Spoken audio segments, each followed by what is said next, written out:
ওয়ালাইকুম আসসালাম। আজমল খান তন্ময়ের দিকে ভ্রু কুঁচকে তাকিয়ে নিজের মস্তিষ্কে চলা বলিগুলো বাহিরে এনে প্রকাশ করলেন। তুমি এখানে কি করছো? তন্ময় একগাল হেসে শুধায় গভীর কণ্ঠে, অন্দরমহলের চারপাশে চোখ বুলিয়ে। আসলাম একটু প্রয়োজনই। আপনাদের মহলটা তো খুব সুন্দর, তবে এই যুগের তুলনায় বেশ পুরনো। নতুন করে সংস্কার করেনি কেন? আজমল খান সোফায় পায়ের উপর পা তুলে আয়েশি ভঙ্গিতে বসলেন। বলছি বসো এখানে। রুজিনা, 2 কাপ চা নিয়ে এসো। হ্যাঁ, কি যেন বলছিলে? মহল সংস্কার করাই নি কেন? এই মহলটা আমার দাদার আমলের। আমার পূর্বপুরুষরা এটা তৈরি করেছে। তাদের স্পর্শ মিশে আছে এই মহলের প্রতিটা ধূলিকণায়। আমি কিভাবে সেই স্পর্শ পিষে নতুন রং দেই সেই দেওয়ালে? বাহ, খুব ভালো বলেছেন। এই মহলে কতগুলো কক্ষ রয়েছে হবে? 53টা কক্ষ রয়েছে। চায়ের কাপে চুমুক দিতে দিতে পুনরায় আজমল খান সংলাপ করে উঠলেন। এবার বলো, এখানে কেন এসেছো তুমি? কি প্রয়োজন? তন্ময় দুই ভ্রুর মাঝে আঙ্গুল ডলে একগাল হেসে শুধায়। এসেছিলাম তো অব্রর কাছে। কথায় তিনি দেখতে পাচ্ছি না তো। তিনি এখন কেমন আছেন? আব্রো ভালো আছে। আব্রো তো মনে হয় নিজের রুমেই আছে। এই বলে আজমল খান একজন পরিচারিকাকে ডেকে জিজ্ঞেস করলেন। রোজিনা, আব্রো কোথায় আছে? ডেকে নিয়ে আসো তাকে। বলো পুলিশ ইন্সপেক্টর তন্ময় এসেছে। রোজিনা রন্ধনশালার বাহির থেকে এগিয়ে আসলেন দ্রুত, মাথা নিচু করে জবাব দিল। বড় সাহেব ছোট সাহেব তো মহলে নাই। আপনি আসার কিছুক্ষণ আগে বেরিয়ে গেছে সাহেবের বাইক নিয়ে। রোজিনার কথা শুনে আজমল খান বসা থেকে শটান করে দাঁড়িয়ে গেলেন। ঝাঁঝালো কণ্ঠে দাঁতে দাঁত চেপে শুধালেন। চলে গেছে মানে? ওকে আটকাওনি কেন তোমরা? ওকে যেতে দিলে কেন? ও কি সুস্থ হয়ে গেছে নাকি? সে একা একা বেরিয়ে গেছে? আব্রোর আম্মু? আলিনা খান আজমল খানের হুঙ্কার শুনে দ্রুত রন্ধনশালা থেকে বেরিয়ে আসলেন। আব্রোর আম্মু? আব্রো নাকি বাইক নিয়ে বেরিয়ে গেছে? কি বলছেন এগুলো? আমি তো জানি না কখন বেরিয়ে গেল। তুমি কিভাবে জানবে? পরিস্থিতির অবনতি দেখে তন্ময় সোফা থেকে চায়ের কাপটা টেবিলের উপর রেখে দাঁড়িয়ে গেল। শান্ত হন আপনারা। হয়তো গিয়েছে, আশেপাশে চলে আসবে। আমি তাহলে আসি এবারে। পরের বার না হয় দেখা করব তার সাথে, কেমন? ভালো থাকবেন আপনারা। আসসালামু আলাইকুম।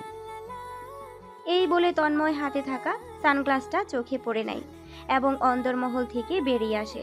পিছনে আজমল খান আলিনা খানের সাথে রাগ ঝাড়ছেন। তিনি কিছুক্ষণ আগে এসেছেন নেতাদের সাথে বৈঠক করে নির্বাচনের বিষয়ে। মেজাজ এমনিতেই চটে আছে আজমল খানের। এই সব কিছুই দোতলার উপর থেকে দাঁড়িয়ে দেখল। পর্দার পিছন থেকে লুকিয়ে চন্দ্রবালা। তার মানে ওই দিন যে অহুর সাথে হসপিটালের ছাদে দেখা হয়েছিল, সেই লোকটা তন্ময় ছিল। অহুর বুকের ধুকপুকানি বেড়েছে যখন শুনেছে তন্ময় একজন পুলিশ ইন্সপেক্টর এবং আব্রুকে খুঁজছে সে। কিন্তু কেন? আব্র ভাইয়ের সাথে তার কাজ কি? অহু এই কথা ভাবতে ভাবতেই মহলের বাহিরে চলে আসলো হেঁটে। সন্ধ্যা নেমে এসেছে। অহু মহলের পুকুর পাড়ে সিঁড়িতে বসে আছে নিহার সাথে। দুজনে ঢিল ছোড়ার প্রতিযোগিতায় লেগেছে। কিছু মুহূর্তের মধ্যেই আলিনা খানের হুঙ্কার ভেসে আসলো। মহলে ফেরার ডাক পড়েছে। রাত 8:45 দিকে মহলে ফিরে আব্র। তবে আজমল খান কিংবা আলিনা খানের অনুপস্থিতিতে তারা কেউ অন্দর মহলে উপস্থিত ছিল না, যার দরুন আব্রুকে কারো প্রশ্নের মুখোমুখি হতে হয়নি। আব্রু নিজের রুমে এসে ফ্রেশ হয়ে নিল। ওয়াশরুম থেকে বেরিয়ে তোয়ালা দিয়ে মুখের পানি মুছছে। তখনই ধরফর করে আব্রুর রুমে প্রবেশ করলো অহু। অহুকে হাঁপাতে দেখে ভীষণ অবাক হলো আব্র। তোয়ালে পালঙ্কের উপর ছুঁড়ে ফেলে দ্রুত এগিয়ে গেল চন্দ্রবালার দিকে। কি হয়েছে তোর? হাঁপাচ্ছিস কেন তুই? অহু পরপর কয়েকবার ঢোক গেলে আব্রোর প্রশ্নর জবাব দিল। আপনাকে বড় চাচা এবং চাচি খুঁজছে। তারা আপনার উপর ভীষণ রেগে আছে। আর আর কি আর? আপনাকে না আজ একজন পুলিশ অফিসার খুঁজতে এসেছিল মহলে। তন্ময় নাম তার। আপনি চেনেন তাকে? অহুর প্রশ্ন শুনে আব্রো কোনো প্রতিক্রিয়া নেই। সে একটু অবাক হলো না। আব্র জানতো তন্ময়ের সাথে তার আবার দেখা হবে, কিন্তু তন্ময় যে তাকে খুঁজতে মহলে চলে আসবে সেটা আব্রর হজম হলো না, এবং সেই বিষয় ওহুর কাছ থেকে শুনতে হবে সেটাও আব্রর পছন্দ হলো না। আব্র মোটেও চায় না এই বিষয়ে ওহু কিছু জানুক, এসবে ওহু জড়াক আদৌ কিংবা কোনোদিন। আব্র ওহুর দিকে এক দৃষ্টিতে তাকিয়ে থাকলো। ওহুর মুখের ভয়ের ছাপ এবং কপালের উৎকণ্ঠার ভাঁজ স্পষ্ট, যা দেখে আব্রর বুক পিঞ্জরে ভূমিকম্পের সৃষ্টি হয়েছে। আব্রর ইচ্ছে হলো ওহুর কপালে ছড়িয়ে থাকা ছোট ছোট চুলগুলো কানের পিছনে আলতো হাতে গুজে দিয়ে জিজ্ঞেস করতে, ভয় পাচ্ছিস তুই চন্দ্রাবালা? কিন্তু সেই মুহূর্ত আর হয়ে ওঠে না। তার আগেই আব্রর ঘোর কেটে যায় ওহুর প্রশ্নে। ভাইয়া কিছু বলছেন না যে আপনি? ও হ্যাঁ হ্যাঁ, আমি চিনি তাকে। তেমন কিছু না, তোকে এই বিষয় নিয়ে কখনো চিন্তা করতে হবে না। কি বলেছে সে? কিছু কিছু বলেনি, শুধু আপনাকে খুঁজছিল এসে। বড় চাচা জানের সাথে কথা বলেছেন তিনি, আপনাকে পারেনি বলে চলে গেছে। ও আচ্ছা, ঠিক আছে, তুই যা এখন। ঠিক আছে। এই বলে ওহু মাথার ওড়না টেনে দেয় ধীর পায়ে, হেঁটে কক্ষ ত্যাগ করে পলকেই। ওহু চলে যাওয়ার পর আব্র মুষ্টিবদ্ধ করে ফেলে হস্তজোড়া। উপরের দিকে তাকিয়ে জোরে শ্বাস ছাড়ে উচ্চ আওয়াজের সাথে। টেবিলের উপর থেকে ফোনটা তুলে আব্রর ম্যানেজার সামির জায়ানের ফোনে কল করে আব্র। কিছু সময়ের মধ্যেই সেই কল রিসিভ হয় এবং অপর প্রান্ত থেকে কণ্ঠ ভেসে আসে। আসসালামু আলাইকুম স্যার। ওয়ালাইকুম আসসালাম। সামির, কোথায় তুমি? আমি তো বাড়িতে আছি স্যার। কোনো প্রয়োজন? আমার ক্রাইম ব্রাঞ্চ ইন্সপেক্টর তন্ময় রাজ মির্জার বাড়ি ঠিকানা লাগবে এক্ষুনি। 10 মিনিটের মধ্যে আমাকে খুঁজে জানাও তুমি। ঠিক আছে স্যার, আমি জেনে আপনাকে লোকেশন এসএমএস করে দিচ্ছি। ঠিক আছে। ফোনটা আর বিছানায় না ছুঁড়ে পকেটে নিয়ে নিল আব্র। অতঃপর অন্দরমহল থেকে বেরিয়ে গেল। মহলের পার্কিং থেকে একটা গাড়ি নিয়ে চড়ে বসলো তাতে। আব্রর গাড়ি অ্যাক্সিডেন্টের পর ড্যামেজ হয়ে গিয়েছে, সেটা রিপেয়ারিং এর জন্য পাঠানো হয়েছে। নতুন কোনো গাড়িও নেয়নি, তবে কিছু দিনের মধ্যেই নতুন গাড়ি কিনবে আব্র। আব্র নিজেই ড্রাইভ করছে গাড়ি। সে এই সব অ্যাক্সিডেন্ট আঘাত ক্ষতের চিন্তা করে না কভু। এসব পরোয়া করে কখনো পথ চলে না। কিছু সময় পরেই সামির আব্রকে তন্ময়ের বাড়ির ঠিকানা পাঠিয়ে দিল। আব্র সেই পথেই যাত্রা শুরু করলো। আব্রর তার ব্যান্ডেজ করা ডান হাতে বারবার গাড়ির স্টিয়ারিং ঘোরাচ্ছে স্পিড ঠিক রেখে। বাদখানিক পরপর লুকিং গ্লাসে নিজে দেখছে আর ভাবছে, সামান্য পুলিশ আব্রকে খুঁজতে আসার আশায় ওহুর চোখে মুখে যে ভয় দেখেছিল আব্র, যদি কোনো দিন ওহু আব্রর পাপিষ্ঠ হবার বিষয়ে জানতে পারে, সেদিন কি হাল হবে চন্দ্রবালার। আব্র অন্য হাতের সব আঙ্গুল মুষ্টিবদ্ধ করে সিটের উপর একটা ঘুষি মারে, সজোরে চোখ মুখ খিচে। আব্রর কপালে কিঞ্চিত ঘাম ঝরা পানি বিদ্যমান। গাড়ি এসে থামে মির্জা ভিলার সামনে। গাড়ি থেকে নেমে ভিতরে ঢুকতে নিলেই 3 জন পাহারাদার পথ আটকায় আব্রর। ভিতরে যেতে পারবেন না আপনি, আগে আপনার পরিচয় বলুন। আব্র দাঁতে দাঁত চেপে জবাব দেয়, খান ইন্ডাস্ট্রিজের ভাইস চেয়ারম্যান আরাব খান আব্র আমি। পরিচয় শুনে পাহারাদাররা সরে গিয়ে পথ ফাঁকা করে দেয়। দোতলা বিশিষ্ট একটি ডুপ্লেক্স বাড়ি, বেশ বিলাসবহুলই বলা চলে। আব্র এগিয়ে যায় দ্রুত বাড়ির অন্দরে পৌঁছে আব্র কোনো আওয়াজ করলো না। চারপাশটা এক নজর পরখ করে দেখলো। আকস্মিক আব্র নজর আটকে যায় ডাইনিং টেবিলের পাশে। একটা মেয়ে হুইল চেয়ারে বসে আছে, বয়স 20 কিংবা 22 হবে। তাকে খাবার খাইয়ে দিচ্ছে তন্ময় নিজ হাতে। কিন্তু কে সে? তৎক্ষণাৎ তন্ময় পিছনে ফিরে তাকালো আব্রুর দিকে দৃষ্টি দিয়ে। আব্রুকে দেখে তন্ময় একগাল রহস্যময় হাসি দিল। বিস্ময়কর চাহনির ছাপ তন্ময়ের আখি যুগলে স্পষ্ট। বসা থেকে উঠে দাঁড়ালো তন্ময়। খাবারের প্লেটটা ডাইনিং টেবিলে রাখতে রাখতে আওড়ালো, আরে বাহ, এত তাড়াতাড়ি আপনার আগমন আমার বাড়িতে। আসতে কোনো কষ্ট হয়নি তো মিস্টার খান? তন্ময়ের কথা শুনে আব্রু দাঁতের দাঁত চেপে ধরল।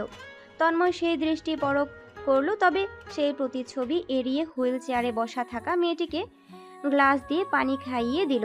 পানি খাওয়ানো শেষে একজন বৃদ্ধা পরিচারিকাকে ডাকলো তন্ময়। ওকে নিয়ে যান এখান থেকে। রুমে নিয়ে শোয়ার দেন, ওর ঘুমাবে। আর 2 গ্লাস চা বানিয়ে নিয়ে আসুন।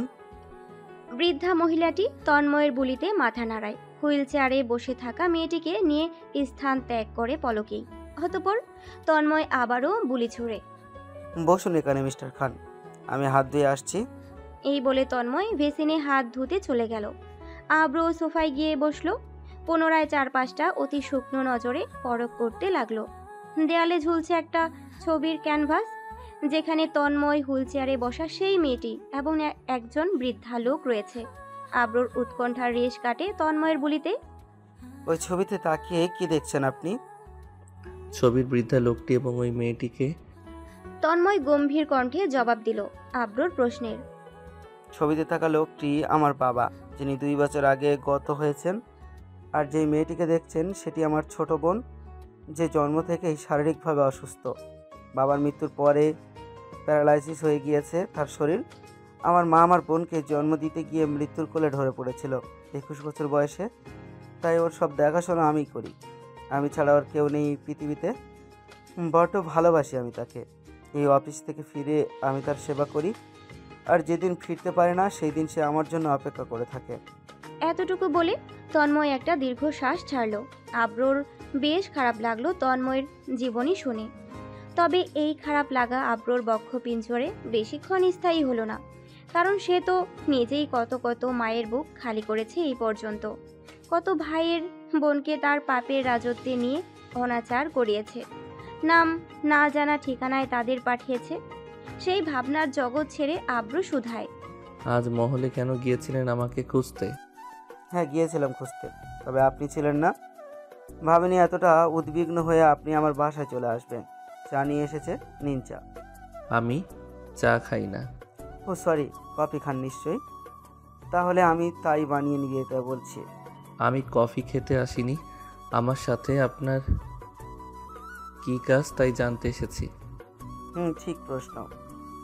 আমি তো বলছিলাম আপনাকে হসপিটালে যে ওই 4 জন বখাটে ছেলেকে যে মেরেছে তাকে আমি খুঁজে বের করব। সেই খুঁজতে খুঁজতে আপনার কাছে চলে আসলাম। আব্র মুচকি হাসলো। তাই নাকি? তাহলে কে এসে? আমিও শুনি। পাইনি তাকে এখনো, তবে অতি শীঘ্রই পেয়ে যাব। আচ্ছা, আপনি 19শে জুলাই কোথায় ছিলেন রাতের বেলা? আপনি এখনো এইখানে আটকে আছেন? আমি তো ভাবলাম হয়তো খুনি পর্যন্ত আপনি পৌঁছেই গেছেন। আমি 19 জুলাই রাতে কোথায় ছিলাম আমার মনে নেই, বলতে পারবো না। তন্ময় একগাল হেসে আব্রুর দিকে তাকিয়ে শুধায়। আশ্চর্য, আপনি বলতে পারবেন না? কিন্তু আমি জানি আপনি কোথায় ছিলেন। এই যে দেখুন। তখনই তন্ময় পাশ থেকেই তার ল্যাপটপটা বের করে একটা ভিডিও প্লে করে। লোক মিস্টার খান, ওই দিন সন্ধ্যায় বৃষ্টি হচ্ছিল। যে রাস্তায় ছেলেগুলো খুন হয়েছিল সেই রাস্তা দিয়ে সন্ধ্যার সময় আপনার ব্ল্যাক BMW ক্রস করেছে। সেটা তারই ভিডিও ফুটেজ। আমরা গাড়ির নাম্বার মিলিয়ে দেখেছি, এই গাড়িটা আবরার খান অবরর নামে রেজিস্টার করা, মানে আপনার নামে। আরও একটা বিষয় জানেন, আপনার সাথে ওই গাড়িতে একটা মেয়েও ছিল, যাকে আমি আজ আপনার মহলেই দেখেছি। মেয়েটি বেশ ভয় পেয়েছিল। মেয়েটির নাম বোধ হয় ওহো। আপনার বাবার কথা লুকিয়ে লুকিয়ে দোতলা থেকে শুনছিল সে। কেন বলুন তো? আব্রুর এসব শুনে কোনো প্রতিক্রিয়া নেই, কিন্তু ওহুর প্রসঙ্গ তন্ময়ের মুখ থেকে শুনতেই আব্রুর মেজাজ বিগড়ে গেল। আব্রু চায় না এসবের সাথে ওহুর নাম পর্যন্ত জড়াক, কিন্তু অবশেষে জড়িয়ে গেল। না, ওহুকে যে করেই হোক এসব থেকে দূরে সরাতে হবে। আব্রুর চোখ রক্তিম বর্ণ ধারণ করেছে, দাঁতে দাঁত চেপে ধরেছে। তবে এখন আব্রুকে হিংস্র হওয়া চলবে না, নয়তো এর মাসুল পরবর্তীতে তার চন্দ্রবালাকে দিতে হবে, যার দরুন আব্রু নিজেকে নিয়ন্ত্রণ করতে চাইছে। শীতল কণ্ঠে বেশ খানিক বাদে শুধালো। ওই দিন আমি ওকে তার কোচিং থেকে আনতে গিয়েছিলাম, বৃষ্টি ছিল বলে। আশ্চর্য, আমরা তো খোঁজ নিয়ে দেখলাম সে ওই দিন কোচিংয়ে যায়নি। আব্রু চমকে গেল। ওহু কোচিংয়ে যায়নি মানে ওই দিন? তাহলে ওই দিন কোথায় গিয়েছিল? এত বড় ভুল আব্রু কিভাবে করলো? এখন তো ওহুর নাম এসবের সাথে আরো বেশি জড়াবে। ও শিট, হয়তো কোচিং ছিল না, বন্ধুদের সাথে কোথাও টাইম স্পেন্ড করতে গিয়েছিল। তবে আমি তাকে কোচিং থেকে আনতে গিয়েছিলাম। কোচিংয়ে পৌঁছানোর পূর্বেই আমি তাকে রাস্তায় পাই। সেখান থেকে আমি তাকে রিসিভ করি। আব্রুর কথা শুনে তন্ময় দাঁতের দাঁত কাটল, দুই ভ্রু এর মাঝে আঙ্গুল ঘষল। তন্ময় কিছু ভাবছে। বুঝেছি। আচ্ছা ঠিক আছে, এটাই জানার ছিল। তন্ময়ের কথা শুনে আব্রুর মনে প্রশান্তি আসলো। তবে আব্রু বুঝতে পারছে তন্ময়ের প্রতিচ্ছবি দেখে তন্ময় তাকে সব বিষয় খুলে বলেনি। তন্ময় আরও অনেক কিছু জানে এই বিষয়ে, তবে সেটা হয়তো এখন বলবে না আব্রুকে। ঠিক আছে, তাহলে এখন আমি আসি মিস্টার তন্ময় রাজ মির্জা। ডিনার করে যান মিস্টার খান। আব্রু ম্লান হেসে শুধায়। ধন্যবাদ। আর হ্যাঁ, একটা কথা, এইসব বিষয়ে কথা বলার জন্য আমাকে খুঁজতে কখন আপনি মহলে যাবেন না, মাইন্ড ইট। তন্ময় মাথা নাড়িয়ে সম্মতি জানায়। অতপর সোফা থেকে উঠে আব্রুর সাথে হ্যান্ডশেক করে বিদায় জানায়। আব্রু মির্জা ভিলা থেকে বেরিয়ে আসে। কোথায় গিয়েছিলে আব্রু?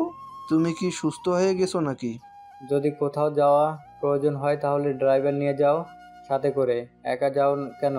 তুমি কি ভুলে গেছো কিছুদিন আগের কি হয়েছিল তোমার সাথে? সবার প্রশ্নের মুখোমুখি হয়েছে আব্রু। মহলে ফিরে সবাই ঘিরে ধরেছে, তবে তাদের কোনো কথা আব্রুর মস্তিষ্কে বাজছে না। আব্রুর বক্ষপিঞ্জর দুধু করছে কোনো এক অজানা ভয়ে। সে সবার ভিড়ে লুকিয়ে থাকা চন্দ্রবালার দিকে তাকালো।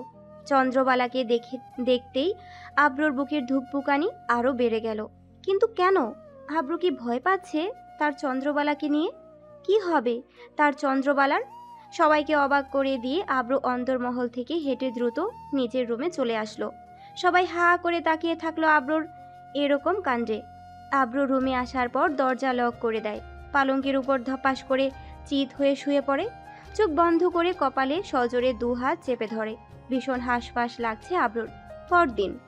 ও মামুনি মামুনি, এই কাপড় চোপড়গুলো ছোট সাহেবের ছাদ থেকে নিয়ে আইছি, শুকাইয়া গেছে, বৃষ্টি হইতে পারে। এই কাপড়গুলো আপনি ছোট সাহেবের ঘরে রাখা আসবেন একটু, আমাদের তো ওনার ঘরে যাওয়া নিষেধ। কথাগুলো একাধারে বলে থামলো রোজিনা। ওহু ঠোঁট উল্টিয়ে কিছু সময় ভেবে জবাব দিল, ঠিক আছে দিন। রোজিনা কাপড়গুলো ওহুর বাহুডোরে দিয়ে আবারও আওড়ালো। কাপড়গুলো আলমারিতে সাজায় রাখা আসেন কিন্তু, নয়তো এলোমেলো দেখলে ছোট সাহেব পুরো মহল মাথায় তুলবে। ওহু মাথা নাড়ায় রোজিনার জবাবে।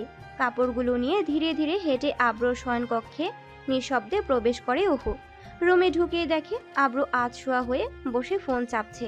ওহু আর কিছু বলল না, আব্রু কিছু বলল না।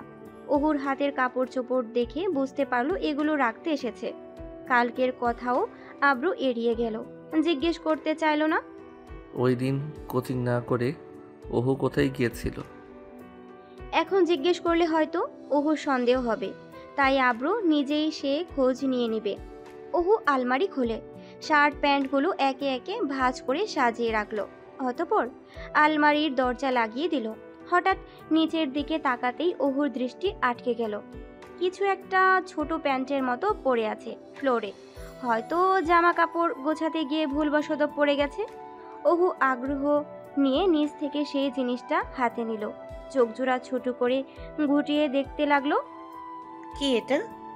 ছোট প্যান্টার সঠিক পরিচয় জানতেই ওহুর জিভে কামড় দিল।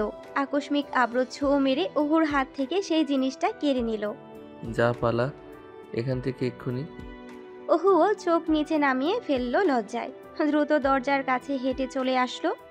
রুম থেকে বের হয়ে পুনরায় উকি দিয়ে বলল, খিলখিল করে হাসতে হাসতে, লুকিয়ে লাভ নেই, দেখে ফেলেছি। আব্রু তেড়ে আসতেই ওহু দৌড়ে পালালো হাসতে হাসতে। কিছুদিন পর বৃষ্টি স্নাত সন্ধ্যায় বাইরে ঝুমঝুম বৃষ্টি হচ্ছে। বাদলের হাওয়ায় সব কিছু উথাল পাথল হয়ে একাকার হয়ে নিয়ে যাচ্ছে।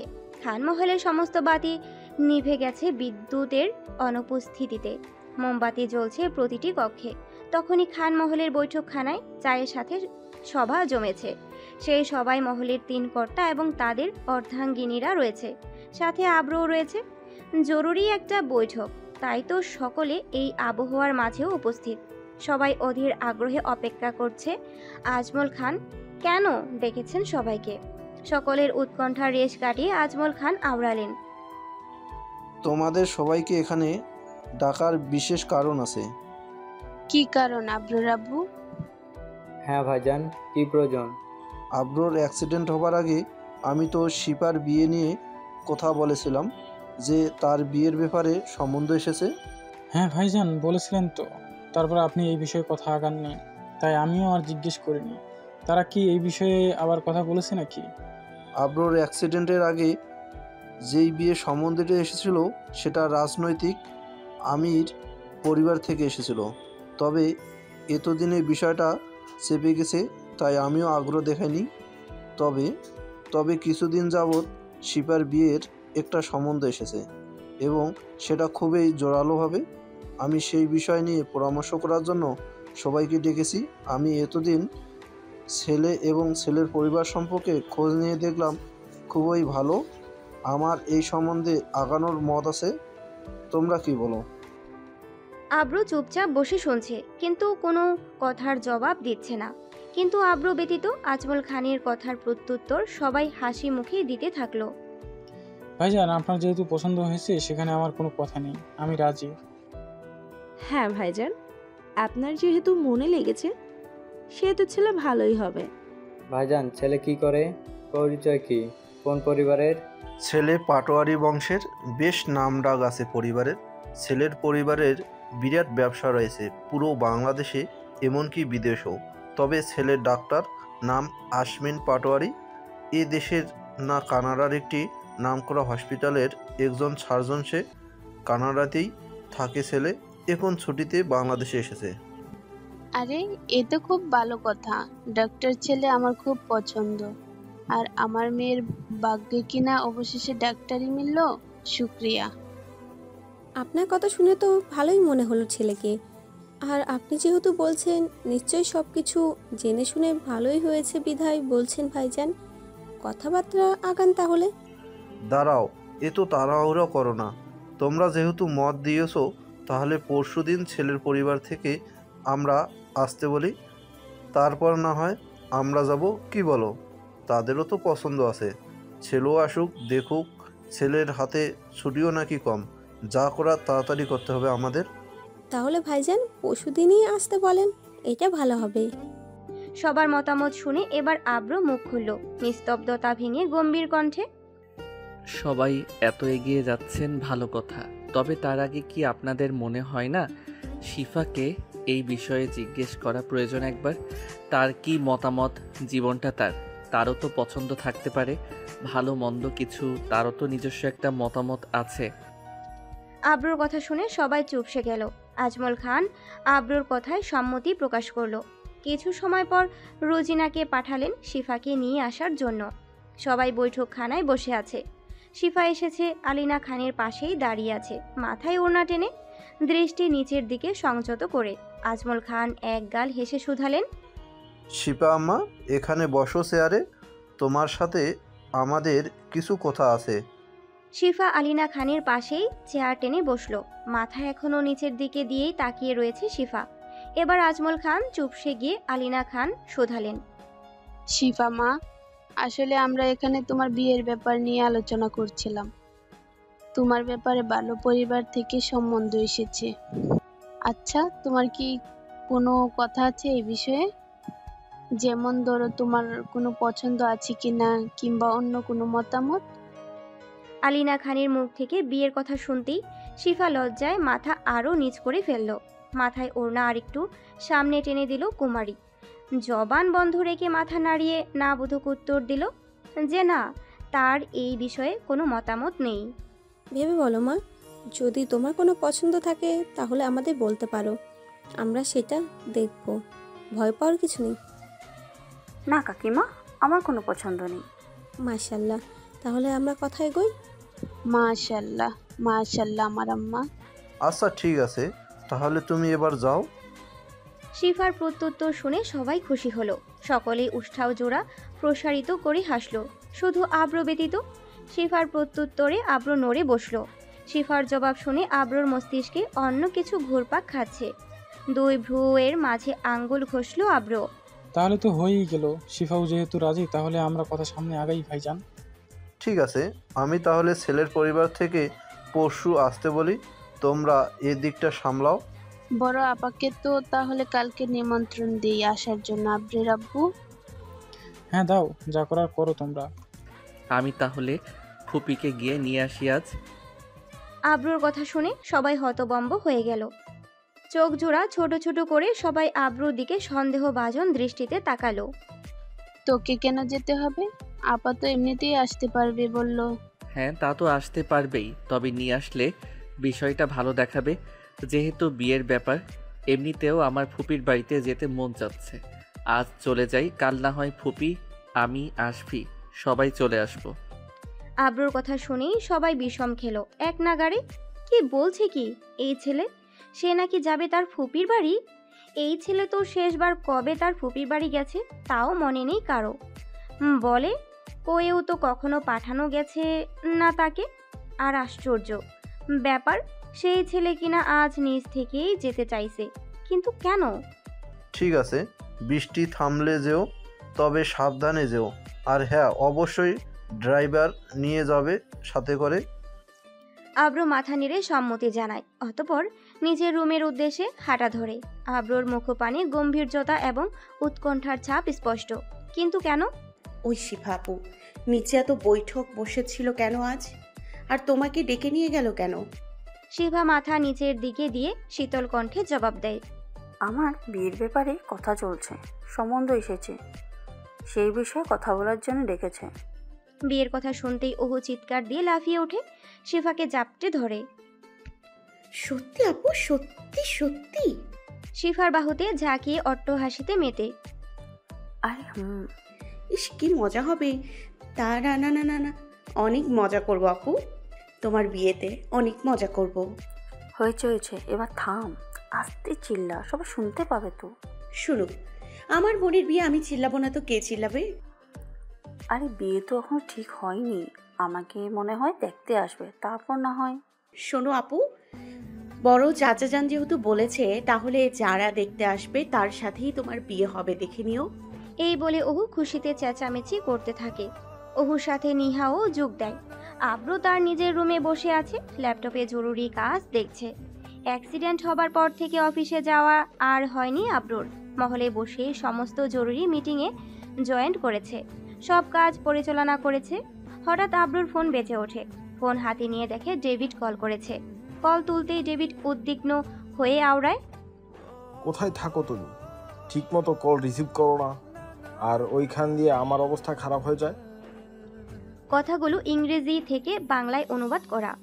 সরি, একটু ব্যস্ত ছিলাম তাই কল রিসিভ করতে পারিনি। বলো কি হয়েছে? সব কিছু ঠিক আছে তো? কিভাবে ঠিক থাকবো? আলাউদ্দিন শেখ কিছুদিন আগে 200 জন মেয়ে প্লাস শিশু এবং 200 জোড়া শরীরের বিভিন্ন অঙ্গ প্রত্যঙ্গ চেয়েছিল আজ পাঠানোর সময়, কিন্তু সুরঙ্গ কুঠুরিতে গিয়ে দেখি চিত্র ভিন্ন। কেন, কি হয়েছে? ছেলে মেয়ে তো আছে, তবে বডি পার্টস নেই 70 জোড়া কম। কিভাবে পাঠাবো বলো? আজ পাঠাতেই হবে। আব্রু কিছুক্ষণ ভেবে প্রত্যুত্তর দেয়, এক কাজ করো, সুরঙ্গ কুঠুরিতে যারা বন্দি আছে জীবিত, তাদের থেকে বডি পার্টস বের করে নিয়ে পুরো করে পাঠিয়ে দাও।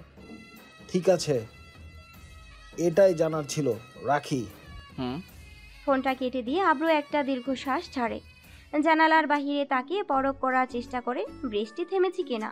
হ্যাঁ, বৃষ্টি থেমেছে বোধহয়। দেয়াল ঘড়ির দিকে তাকিয়ে দেখলো রাত 9:20 বেজে গেছে।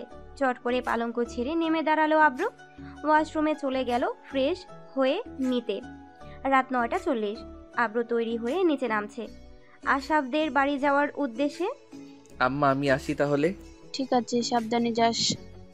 আব্রু তার মায়ের থেকে বিদায় নিয়ে মহল ছাড়ার উদ্দেশ্যে বের হয়। তখনই পিছন থেকে কোনো পরিচিত কণ্ঠের আওয়াজ ভেসে আসে। আব্রুর পা থমকে দাঁড়িয়ে যায়। তৎক্ষণাৎ পিছনে ফিরে তাকায় আব্রু। কোথায় যাচ্ছেন আব্রু ভাইয়া? আমি যাব আপনার সাথে। আব্রু দেখলো ওহুও তৈরি হয়ে তার সামনে আছে। ওহুকে এই প্রতিচ্ছবিতে দেখে আব্রু ভ্রু কুঁচকালো, গম্ভীর কণ্ঠে শুধালো, তুই কোথায় যাবি আমার সাথে? ওহু ভ্রুজোড়া নাচিয়ে প্রত্যুত্তর করলো, আপনি আশফিদের বাসায় যাবেন না, আমিও যাব। প্লিজ নিয়ে চলুন না ভাইয়া, অনেক দিন হয়েছে ফুপিদের বাসায় যাওয়া হয় না। তোকে কে বলছে আমি ফুপিদের বাসায় যাচ্ছি? আম্মিজান বলছে। নিয়ে চলুন ভাইয়া, আমি আম্মিজানদের থেকে অনুমতি নিয়ে আসছি। আপনি চাইলে জিজ্ঞেস করে দেখতে পারেন প্লিজ। অহুর আহ্লাদি আবদারে আব্রুর পাথর অন্তরিক্ষ সামান্য নরম হলো। কিছু সময় ভেবে জবাব দিল ঝাঁঝালো কণ্ঠে। ঠিক আছে, তবে শোন, আমার সাথে গেলে একটা আওয়াজও করতে পারবি না সারা রাস্তা জুড়ে। আমার যা পছন্দ না তা একদমই করবি না, নয়তো মাঝ রাস্তায় ফেলে চলে যাব। আব্রুর অনুমতি পেয়ে অহু বিশ্বজয়ী হাসি দিল। মাথা দু প্রান্তে দুলিয়ে ভো দৌড় দিল গাড়িতে চড়ার উদ্দেশ্যে। আব্রুর অহু দুজনেই পাশাপাশি হয়ে গাড়িতে বসে আছে। অহু মুখে পুলু পেটেছে, দুই উষ্ঠা জোড়ার মাঝে মধ্যমা আঙ্গুল দিয়ে চেপে ধরেছে, যেন ভুল করেও কোনো শব্দ না বেরিয়ে আসে। আর একটু পরপর আব্রুর দিকে তাকাচ্ছে। বারবার আব্রুর চোখে চোখ পড়ায় আব্রু চোখ রাঙালো। কি হয়েছে, বারবার তাকাচ্ছিস কেন? অহু মাথা দু প্রান্তে নাড়িয়ে না বুধুক উত্তর জানায়। না, কিছু হয়নি। ঘুমিয়ে থাক তাহলে। অহু ঢুক গেলে আব্রুর কথা অনুযায়ী সিটে হেলান দিয়ে বসে, আঁখি যুগল নিভিয়ে। ছোট সাহেব, সামনের রাস্তা তো ভালো না, পানি জমে গেছে, এই রাস্তা দিয়ে যেতে তো পারবো না। তাহলে অন্য রাস্তা দিয়ে যাও। সময় বেশি লাগবে তো, আর ওই রাস্তা অনেক গুনশান জঙ্গলের ভিতর দিয়ে যেতে হবে। সমস্যা নেই, যাও তুমি। ঠিক আছে। ড্রাইভার গাড়ি রিভার্সে নিয়ে অন্য পথের উদ্দেশ্যে যাত্রা করে। শুনশান প্রকৃতি, বৃষ্টি হয়েছে সেই সন্ধ্যা বিকেল থেকে। রাস্তাঘাট পানিতে ভরে জমাট বেঁধে গেছে। শীতল আবহাওয়ায় কুমকুম ঠান্ডা প্রবাহিত হচ্ছে বায়ুমণ্ডলে। রাস্তার আশপাশ থেকে ব্যাঙের আওয়াজ ভেসে আসছে। রাত 11টা বাজলেও মনে হচ্ছে এই যেন গভীর এক নিশিরাত। কুকুর শেয়ালের গর্জন ভেসে আসছে জঙ্গলের গহীন থেকে। গাড়ি চলছে জঙ্গলের মধ্যে দিয়ে বয়ে যাওয়া রাস্তা ধরে। আব্রোর একটু চোখ লেগে এসেছিল। গাড়ি উঁচু নিচু ভাঙা চোরা রাস্তা দিয়ে যাওয়ায় একটু পরপর পুরো গাড়ি যেন নড়ে উঠেছে। আব্রোর ঘুম ভেঙে গেল হঠাৎ বিকট আওয়াজে। চোখ মেলে আশেপাশে তাকিয়ে দেখল গাড়ি জঙ্গলের রাস্তা ধরে চলছে, যার দরুন এসব আওয়াজ ভেসে আসছে। আব্রো পাশে তাকিয়ে দেখল চন্দ্রবালা ঘুমিয়ে ভিবর। আব্রোর চোখ আটকে গেল মুহূর্তেই সেই ঘুমন্ত চন্দ্রের মুখপানে তাকিয়ে। আব্রো ড্রাইভারকে নির্দেশ দিল গাড়ি ধীরে চালানোর জন্য, নয়তো তার চন্দ্রবালা জেগে যাবে। আব্রো ঘাড় কাত করে অহুর দিকে অপলক দৃষ্টিতে তাকিয়ে থাকলো। এই তো সুযোগ তার চন্দ্রবালার ঘুমন্ত স্নিগ্ধ চেহারাখানি দেখার জন্য। একটু মন ভরে, কি মায়াবী চেহারা তার। আব্রো তার অজান্তেই হেসে ওঠে অহুর পানি তাকিয়ে। আব্রোর বক্ষ পিঞ্জর আওড়াতে থাকে। তোমায় ভোলার জন্য আজ আমি পাপিষ্ট, অথচ তোমায় দেখলে আমার অপবিত্র অন্তরিন্দ্রিয় প্রেমিক পুরুষ হতে চাই এক জন্মের জন্য। বুঝো কতটা ভয়ঙ্কর তুমি। কিছু একটা করো না তুমি আমার, আমি যে পারি না নিজেকে সামলাতে। তুমি কি জানো তোমার উপস্থিতি আমার মস্তিষ্ক নড়িয়ে তোলে। তোমায় বধূরূপে পেতে বড্ড ইচ্ছে করে, কিন্তু আমার এই অনিশ্চিত ভবিষ্যতের সাথেও যে তোমায় জড়াতে আমার ভীষণ ভয় লাগে। বলো না কি করব আমি, একটা উপায় বলো না হয় তুমি। তোমার অনুপস্থিতি আমায় ভৎস করে দেয় চন্দ্রাবালা, আমি পুড়ে অঙ্গার হয়ে যাই, ঝলসে যাই তোমার স্মৃতিতে। এতটুকু সংলাপ করে আব্রু দীর্ঘ শ্বাস ছাড়ে। হাত জোড়া বাড়িয়ে অহুর চোখ থেকে চশমা খুলে নেয়। অহুর 8 বছর আগে পাওয়া সেই দুর্ঘটনায় চোখের অনেক সমস্যা হয়েছিল, যার দরুন অহুকে প্রায় সময় চশমা ব্যবহার করতে হয়। আব্রু তার বলিষ্ঠ দেহের সাথে অহুকে মিশিয়ে নেয়। আব্রুর কাঁধে অহুর মাথা রাখে স্বইচ্ছায়। অহু সিটের সাথে হেলান দিয়ে মাথা রাখায় বারবার কাত হয়ে এপাশ ওপাশ হয়ে পড়ে যাচ্ছিল অহু। আব্রুর সামনে ঝুলে থাকা আয়নায় সেই মুগ্ধ করা প্রতিচ্ছবি দেখতে ব্যস্ত। আব্রু একটা হাফ হাতার গেঞ্জি পরেছে, ছাই রঙের, খুবই পাতলা। অ্যাক্সিডেন্টের পর থেকে আব্রু গেঞ্জি পরে, কারণ শরীরের বিভিন্ন জায়গা ব্যান্ডেজ রয়েছে, যার দরুন আব্রুর পেশিবহুল হাত জোড়া দেখা যাচ্ছে। হাতের শিরাগুলো টান টান হয়ে রয়েছে, যেই প্রতিচ্ছবিতে কোনো রঙ্গনা দৃষ্টি আটকে যাবে। আকস্মিক ড্রাইভার ব্রেক কষালো। আব্রোর সামনে হুমড়ি খেয়ে পড়তে নিল। আব্রো ভ্রুজোড়া কুচকে শুধালো, কি হয়েছে চাচা? ছোট সাহেব, রাস্তার মাঝে গাছ পড়ে আছে, হয়তো ঝড়ে বৃষ্টিতে পড়ে গেছে। আপনি বসেন, আমি সরাইয়ে দিয়ে আসতেছি। ঠিক আছে, যাও, প্রয়োজন হলে আমাকে ডাক দিও।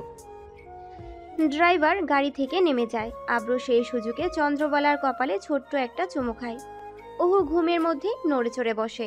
তখনই ড্রাইভারের চিৎকার ভেসে আসে আব্রোর কানে। আব্রো আটকে ওঠে।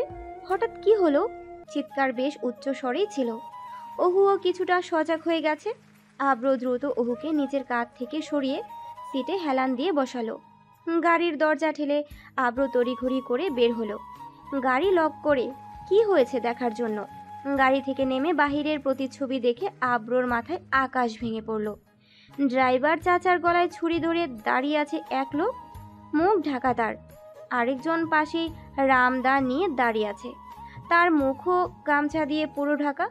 আব্রোর আর বুঝতে বাকি রইল না তারা ডাকাতের সম্মুখীন হয়েছে এই বৃষ্টিস্নাত রাতে জঙ্গলের রাস্তায়। আব্রো বিষয়টা বুঝতে পেরে ঘাড় কাত করে গাড়ির পিছনের দিকে তাকালো। না, ওহু সজাগ হয়নি, সে ঘুমাচ্ছে। আব্রো কিছুটা প্রশান্তি পেল। আকস্মিক রামদা নিয়ে দাঁড়িয়ে থাকা ডাকাত আব্রোর দিকে তেড়ে আসলো। আব্রো ঠেই দাঁড়িয়ে থাকলো, নড়ল না একটুও। হাত উপরে কর শালা, এক্ষুনি। সিনোস আমরা কেডা? তোরে কুরবানি দিয়া দিমু এই রাস্তার মাঝে। আব্রো ডাকাতের কথা শুনে কোনো জবাব দিল না, সাথে সাথে দু হাত উপরে করে ফেলল। ড্রাইভার চাচা ভয়ে কেঁপে উঠেছে, মুখে চেপে ধরেছে সেই ডাকাত। বারবার ও ঘুঙানির শব্দ করছে সে, তবে ছোটার চেষ্টা করছে না। নিষেধ আছে ছোটার, নয়তো মৃত্যুকে আমন্ত্রণ জানাতে হবে তাকে। কি আছে তোর লগে?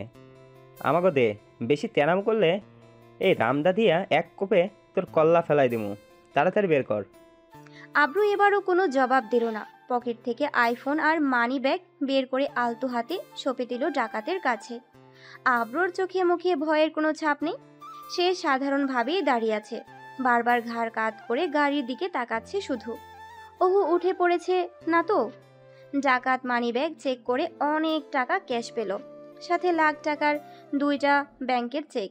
চেক দুটো দেখে ডাকাত উচ্চ স্বরে হেসে ফেলল। সেলিম রে, আজকা তো ভালোই মাল পাইলাম। বড় লোক বাড়ির খোকা মনে হয় ওরা।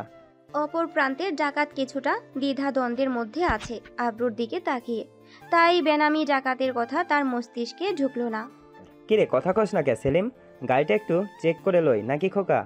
টাকার ব্যাগও থাকতে পারে খোকা গো গাড়িতে। অপর প্রান্তের ডাকাতও কর্কশ ভাষায় সংলাপ বলল। একদম চুপচাপ দাঁড়াই থাকবি, দৌড় দিলে মাথা আলাদা কইরা ফেলামু ঘাড় থেকে তোর আর এই বুড়ার।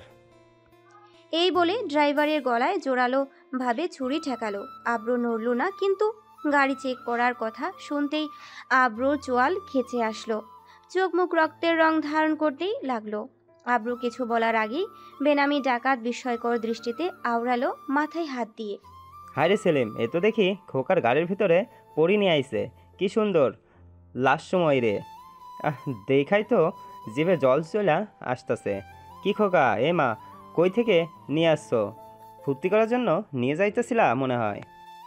আব্রোর কথাগুলো শুনে হাত জোড়া মুষ্টিবদ্ধ করে ফেললো চোখ বন্ধ করে।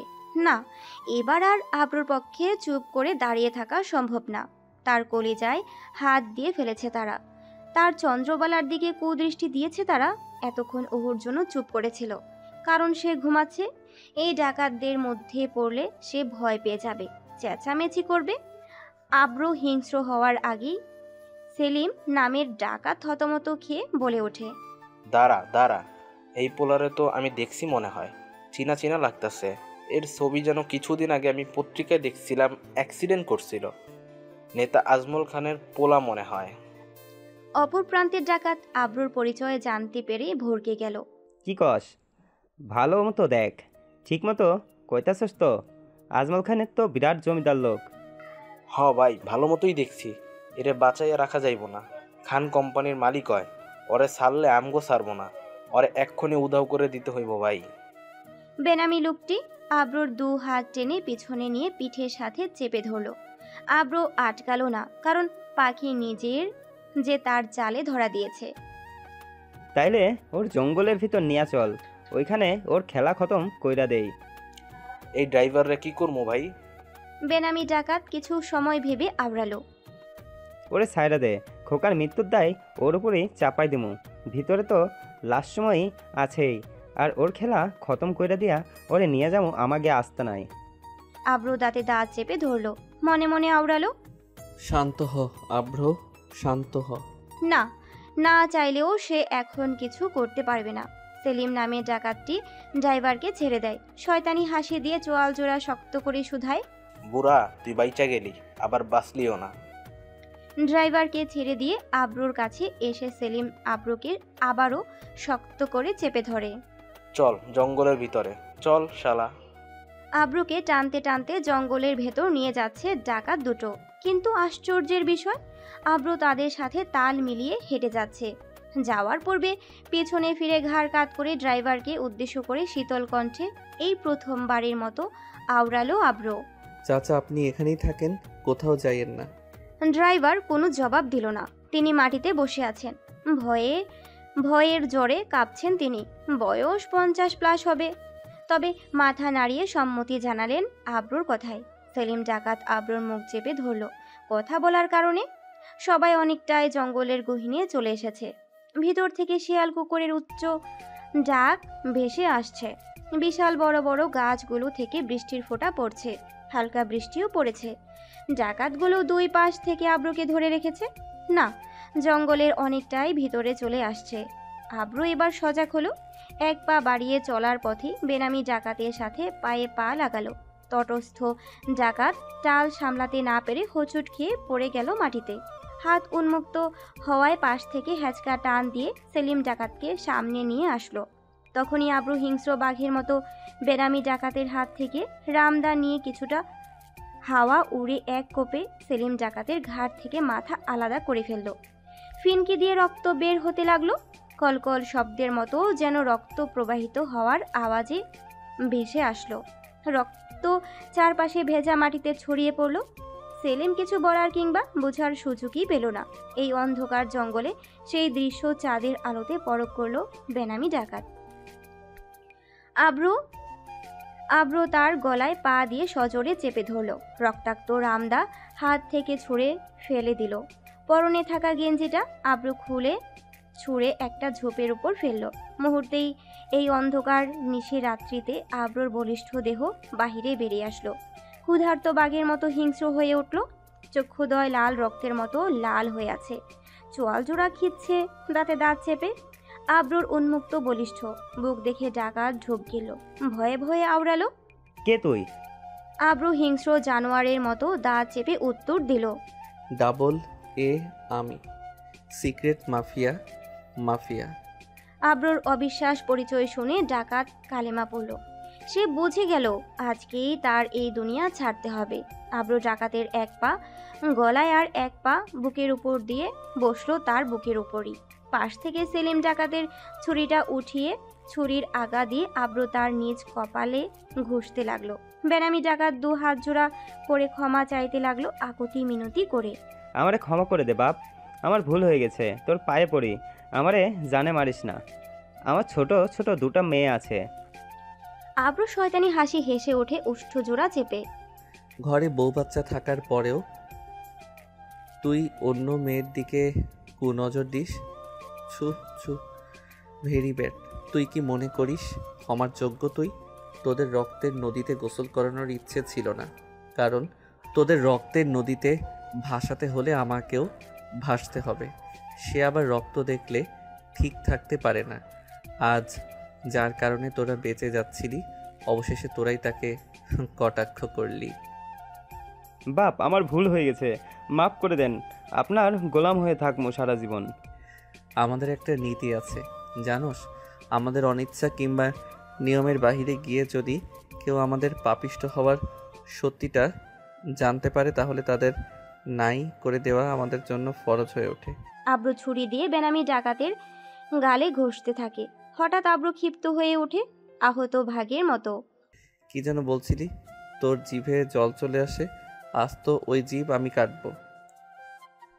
এই বলে আব্রু ডাকাতের মুখ দু হাতে চিড়ে মেলে ধরে, যার দরুন জিভ বাহির বেরিয়ে আসে। গলার উপর থেকে ছুরিটা উঠিয়ে আব্রু এক কোপে জিভ কেটে ফেলে। যন্ত্রণায় ছটফট করতে থাকে ডাকাতটি। তবে আব্রুর কোনো প্রতিক্রিয়া নেই এতে।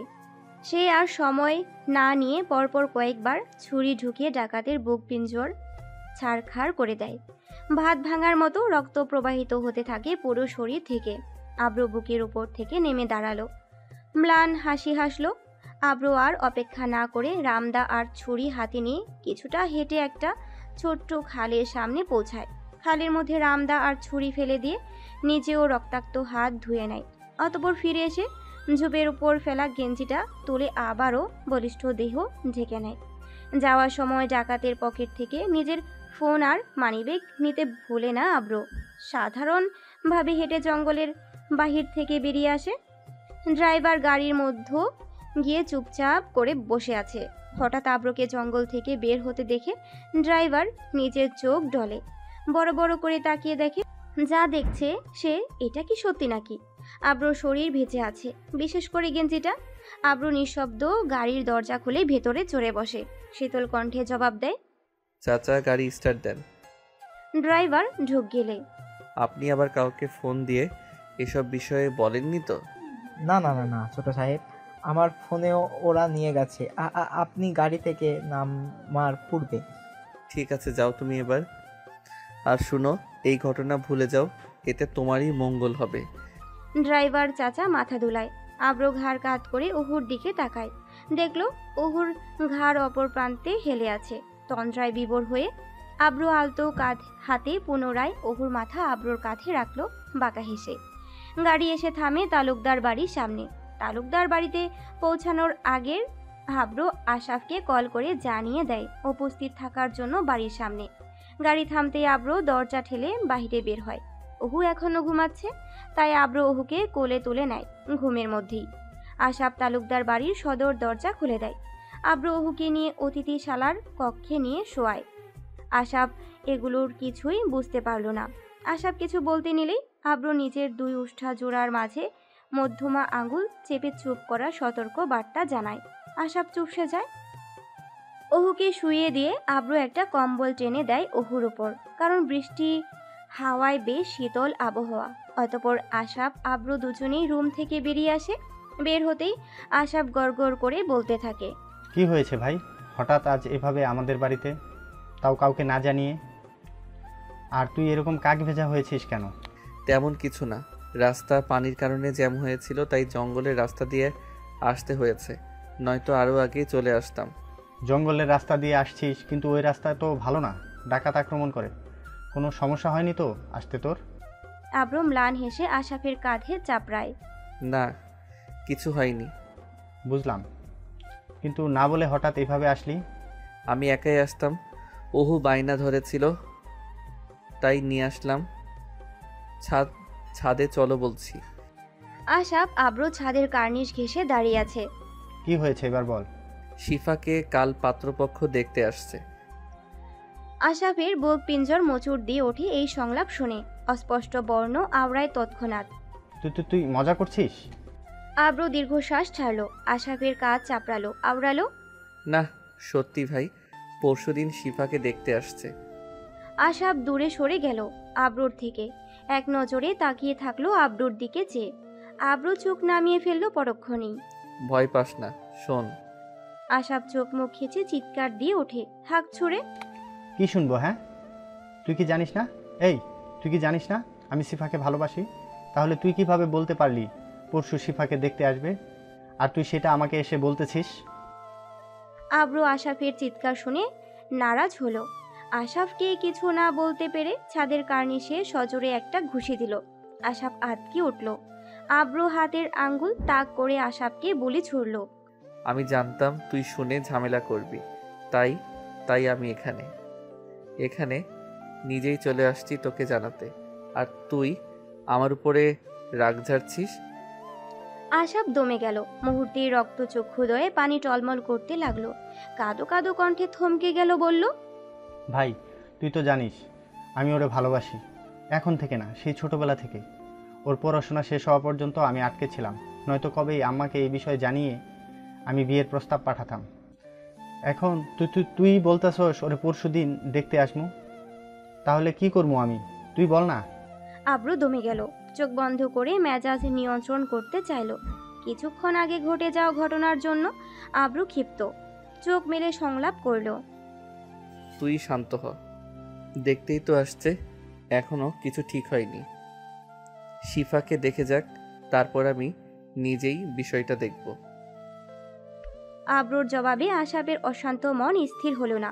সে কঠোর হয়ে বুলি ছুড়ল। আমি এতক্ষণ পর্যন্ত অপেক্ষা করতে পারবো না ভাই।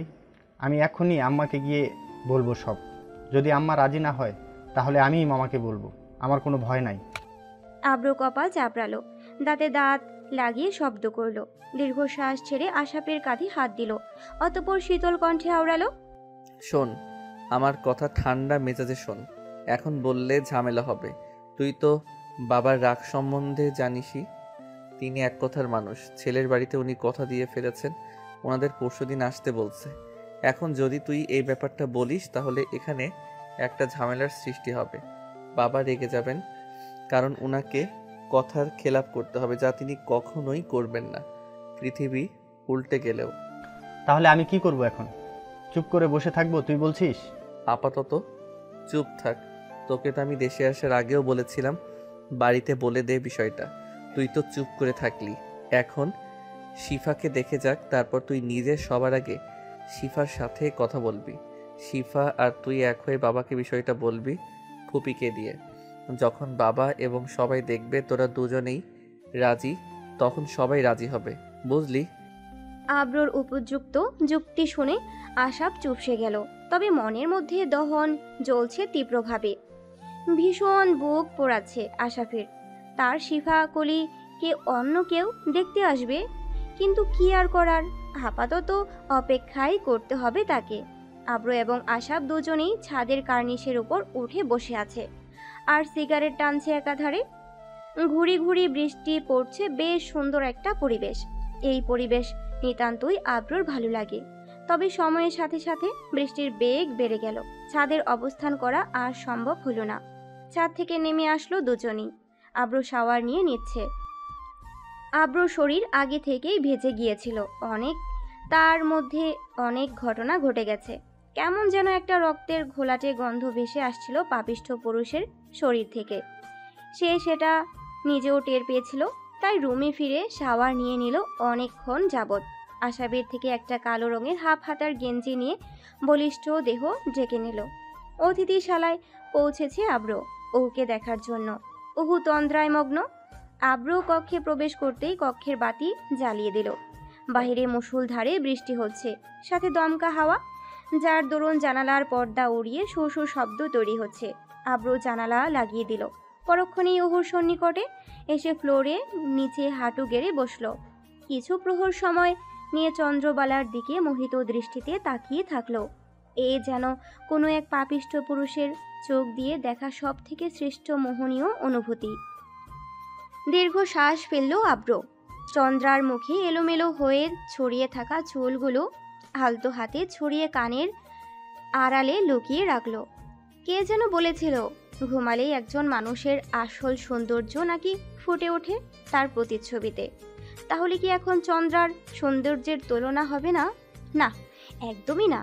আব্রু তো কোনোদিন চন্দ্রার সৌন্দর্য দেখে ভালোবাসেনি। আব্রু তো কোনোদিন চন্দ্রার প্রেমে পড়েনি। প্রেম প্রেম এক, ভালোবাসা আরেক। আব্রু তো চন্দ্রাকে ভালোবেসেছিল, কিন্তু নিয়তির পরিহাসে তারা এখন বিচ্ছিন্ন। কখনো কি তারা এক হতে পারবে না? আর হলেও তার পরিণতি কি হবে?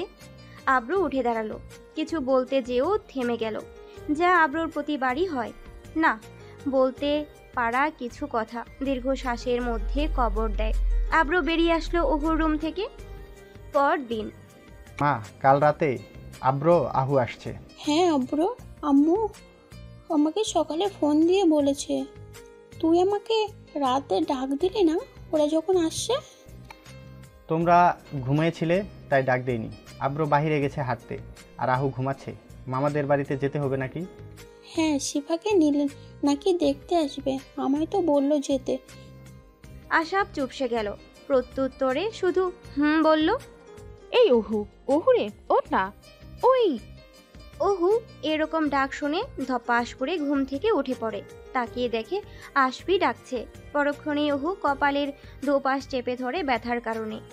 এটা এই প্রথম না, অহু যখনই ঘুম থেকে ওঠে ওর মাথা ব্যথা করে চিনচিন করে।